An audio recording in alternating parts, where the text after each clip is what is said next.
Not too bad. So I'm Kit, I'm from Auto Revive. We're a YouTube channel that likes to focus on some classic cars, kind of resto mods, anything restored, anything you've really put some love into. And we were walking by this thing and just thought it was super clean, super nice. So, I mean, what's your name? You know, tell me a little bit about your car. I'm Jordan Gonzalez. This is a 1971 MG Midget. I got it in 2021. It was my grandpa's car and it was parked in 1984. Okay. So, can you tell me a little bit about how it came to be yours?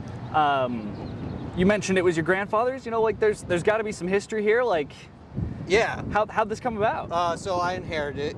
It was in his garage, had a bunch of boxes and stuff on it.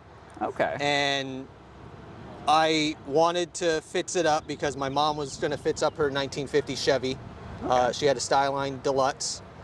And so I took it upon myself to get it all out, put some new tires on it, and get the modifications going. And yeah, started that in 2021. Took about a few years to get here, so. Awesome. Sounds like you found yourself a nice little family barn find. Yes. I mean, what kind of work have you done to this thing? It obviously wasn't this pretty when you found it in your grandpa's garage. Right. Well, so the first steps I took were to do some research. Right. I needed to find out how to get a car that's been sitting for, 30 years or 20 or 30 years. So started again. So what I did was figure out that you needed to start with the fuel. Right. Because the fuel in there is no longer not usable. Gonna run. So I took out the fuel tank, put a new sending unit in, put a new fuel pump in the car, and these were all modifications I did myself. And I changed out the cooling system, or at least the hoses and all that stuff, so that it wouldn't overheat. Put a brand new battery in it, and then I was like, well, let's see if it starts. So I tried turning it over. It wanted to go, but it still needed some help. Okay. Especially with the carburetors. These cars have dual carburetors. And so I ended up taking it to a place. They were able to get the car going for me. From there, I put some new rims on it, basically made the outside look nice. And then just recently, I put a new transmission in it, and that's the most recent one. And I would say the new things that I would like to do to the car are mostly aesthetic at this point, because the car runs great.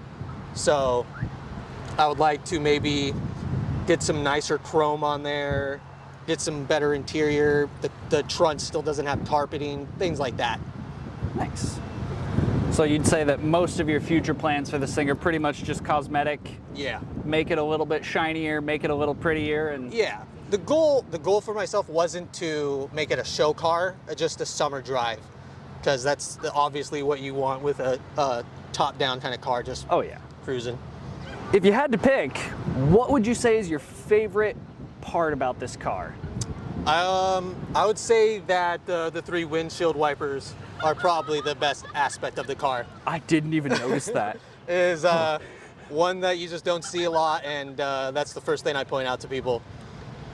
I can't believe I missed that. Yeah, it's a great little feature, and they work too. That's super cool. Yeah. So, I guess, what overall makes this car unique?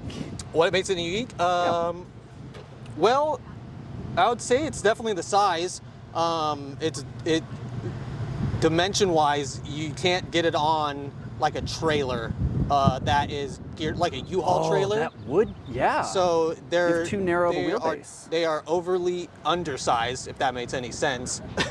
You can't.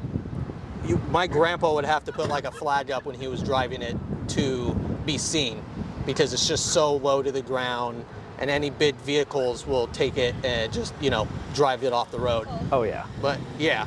Oh yeah. It is the overall size and the three windshield wiper blades that make this car unique. After restoring this to where it is currently, what kind of advice do you have to share with people who maybe need to restore one of their family's cars? Well, I would say just go for it. I wanted to do it because it's you know, you got time. You don't have to get it done right all at once. So I would say don't see it as something like, I need to drop $20,000 right away. You first need to see if the car is revivable, and that takes time. It took me 3-4 years to get this where it's at now. So don't get overwhelmed. Start with the basics if it's been sitting for a while, and enjoy it. That's the main reason why I wanted to do it, was because I need something to do outside of work. Yeah. You know, you need a hobby, and it kind of just gave an opportunity to learn something new. I've never done this. I've never worked on cars. I'm a visual effects artist, so I just sit in front of a computer screen all day, and it was a great opportunity. But yeah, I would say just don't overthink it. It's you know, do some research, do your own research, and just get it going. Get some basic tools, jack stand, so you can get the car up, start taking things apart and replacing them. But yeah. Awesome. Well, thank you so much for your time today. Yep.